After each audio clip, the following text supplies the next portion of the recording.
তথ্য প্রযুক্তি ও শ্রমবাজার সহ বিভিন্ন বিষয়ে মালয়েশিয়ার প্রধানমন্ত্রীর সঙ্গে আলোচনা হয়েছে বলে জানিয়েছেন প্রধানমন্ত্রী তারেক রহমান।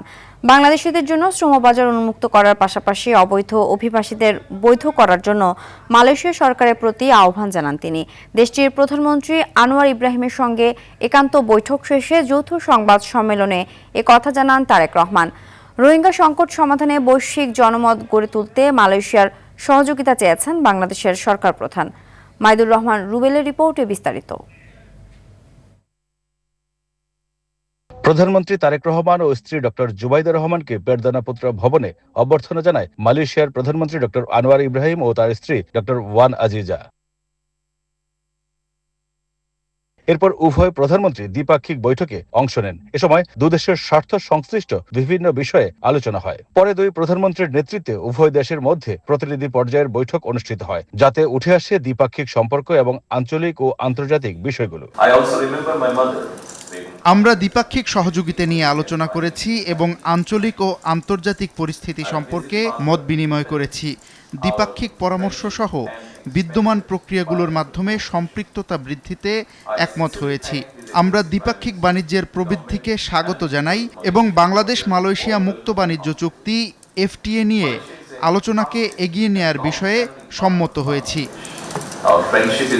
বাংলাদেশি কর্মী নিয়োগে মালয়েশিয়ার শ্রমবাজার উন্মুক্ত করা, অবৈধ কর্মীদের নিয়মিতকরণ, ওয়ার্ক পারমিট নবায়ন সহ বেশ কিছু বিষয়ে আলোচনা হয়। বাংলাদেশে মালয়েশিয়ার বিনিয়োগের ব্যাপক সম্ভাবনা রয়েছে। আমি মালয়েশিয়ার ব্যবসায়ীদের এসব সুযোগ অন্বেষণের আন্তরিক আহ্বান জানাই। আমি মাননীয় প্রধানমন্ত্রী আনোয়ার ইব্রাহিমকে আরও বাংলাদেশি কর্মী নিয়োগের বিষয়টি বিবেচনা করার এবং যত দ্রুত সম্ভব শ্রমবাজার উন্মুক্ত করার অনুরোধ জানিয়েছি। আমি অনিয়মিত শ্রমিকদের বৈধতা প্রদান এবং আটক বাংলাদেশিদের সম্ভাব্য প্রত্যাবাসনের বিষয়টিও উত্থাপন করেছি। আঞ্চলিক অর্থনৈতিক অংশীদারিত্বে বাংলাদেশের অন্তর্ভুক্তি, রোহিঙ্গা ইস্যু, আসিয়ান এবং জাতিসংঘের বহুপাক্ষিক ফোরামে সহযোগিতার বিষয়গুলো গুরুত্ব পায় আলোচনায়। বাংলাদেশে আশ্রয় নেওয়া রোহিঙ্গা জনগোষ্ঠীর দুর্দশা নিয়ে আমি গভীর উদ্বেগ প্রকাশ করছি এবং তাদের নিরাপদ, মর্যাদাপূর্ণ ও টেকসই প্রত্যাবাসনের জন্য মালয়েশিয়ার অব্যাহত সমর্থনের প্রশংসা করছি। আমরা আঞ্চলিক সহযোগিতা নিয়েও আলোচনা করেছি। বাংলাদেশ আসিয়ানের সঙ্গে আরও ঘনিষ্ঠ সম্পৃক্ততা চায়। আমরা আঞ্চলিক সমন্বিত অর্থনৈতিক অংশীদারিত্ব RCEP-এ যোগদানের প্রতিও আগ্রহী।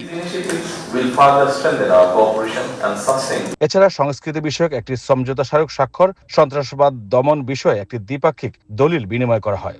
বেইজিং আর দিল্লির প্রভাববলের বাইরে গিয়ে প্রধানমন্ত্রীর এই মালয়েশিয়া সফর ঢাকার স্বাধীন কূটনৈতিক এক স্পষ্ট বার্তা। দীর্ঘদিনের ঝিমিয়ে পড়া বিনিয়োগ আর শ্রমবাজারের জটিলতা নিরসনের এই সফর গুরুত্বপূর্ণ ভূমিকা রাখবে বলে মনে করা হচ্ছে। Maidur Rahman Rubel, RTV, Putrajaya, Malaysia.